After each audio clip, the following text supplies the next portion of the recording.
Hello, my world history students, and welcome to the second part in the four-part series on World War I and its end. These are notes 12.2b, and this is, of course, Mr. Marks. World War I became a global conflict. While most of the fighting we've mentioned so far happens on the Western and Eastern fronts, and those are the major two parts of the war, fighting was also fierce in Italy, the Ottoman Empire, and even the Middle East. While that's still all in Europe, European colonies would also be drawn into this struggle. The Allies would overrun scattered German colonies in Africa and Asia. The Germans would try to mount an offensive in China in order to try to keep control of their sphere of influence there.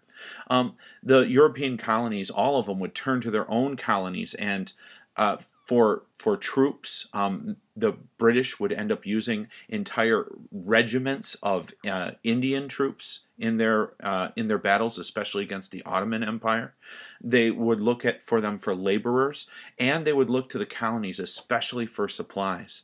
Canada, Australia, New Zealand, they all sent troops to Britain's aid.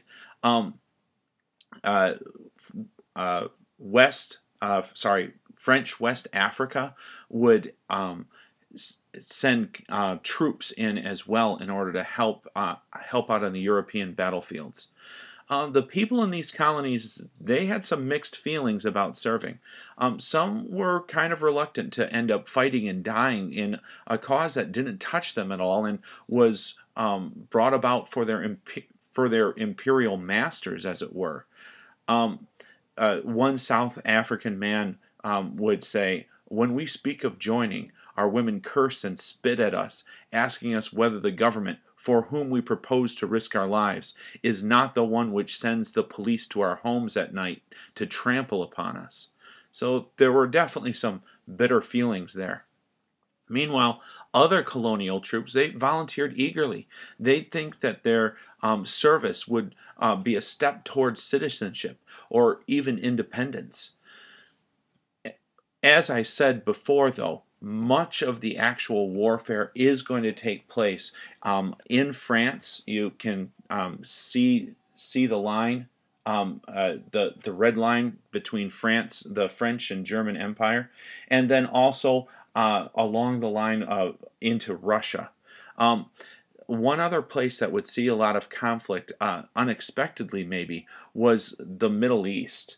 The Ottoman Empire was losing its hold, and many of the nations which had been under its control were looking to rebel against them. And Great Britain in particular had a good deal of interest in freeing them because the newfound supply of the vast oil fields under the Middle East had just started to be recognized.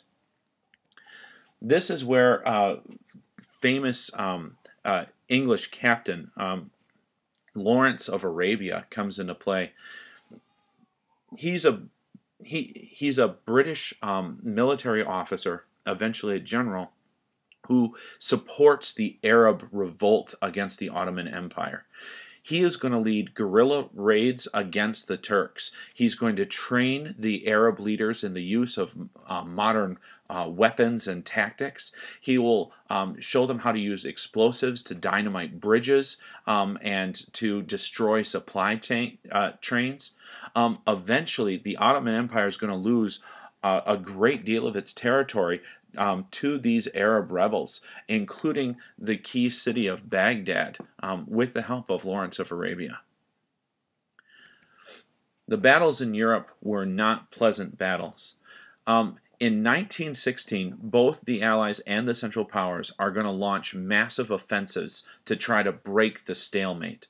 The hope is that they'd be able to mass their troops without the other side knowing and be able to push through those trenches, through now miles of trenches, hundreds of miles of trenches that have been dug all the way through France, and break their way through and take their armies into the unprotected parts of the country.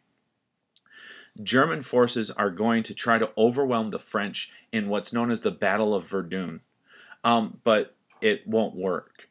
An estimated 328,000 Germans are going to die in this month-long battle, with 348,000 French. All told, the casualty numbers from this battle are going to be just under 1 million men, and that's not counting those that are going to be dying of sickness and disease later on. The British are going to try their own offensive, and this is going to be the Battle of the Somme. The Somme River was probably one of the most costly battles of the war. In a single day, just one day, 60,000 British soldiers were killed or wounded. Over the 5-month battle, over 1 million soldiers were killed, without either side winning an advantage. The lines will be drawn almost exactly where they were before. The only side note of this battle is that this is going to be the first time that treaded vehicles that will become known as tanks will be seen used in battle itself. They're still not that effective, and there's a lot of tweaking that will happen before tanks can see the regular use that, well, they're used for today. So a quick review of the small section. How did World War I become a global war? We call it a world war for a reason. What is that? And what were some of the more devastating battles of World War I?